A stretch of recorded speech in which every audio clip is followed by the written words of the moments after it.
कांग्रेस की general secretary Priyanka Gandhi Vadra ने जुमेरात को कहा कि बीजेपी की ज़ेर-ए-क़यादत मरकजी हुकूमत खवातीन के साथ मजाक के तौर पर सलूक कर रही है, क्योंकि नई नाफिज करदा कानून साजी जिसमें उनके लिए कानूनसाज इदारों में सीट महफूज है 10 साल तक लागू नहीं किया जा सकता।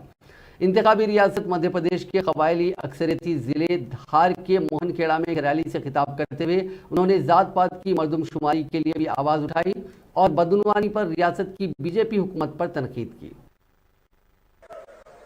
90% से ज्यादा पद खाली। ग्रामीण सामुदायिक स्वास्थ्य केंद्रों में सर्जन के 90% से ज्यादा पद खाली। महिला रोग विशेषज्ञों में 90% से ज्यादा पद खाली।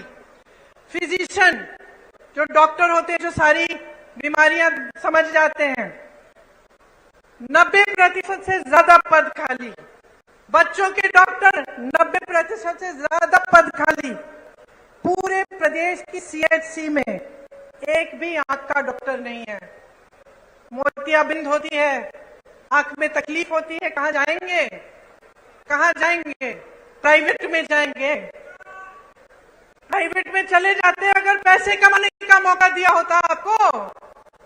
लेकिन इन 3.5 सालों में और उससे पहले जितने सालों का इनका राज रहा है, आपको कमाने का मौका कहां दिया?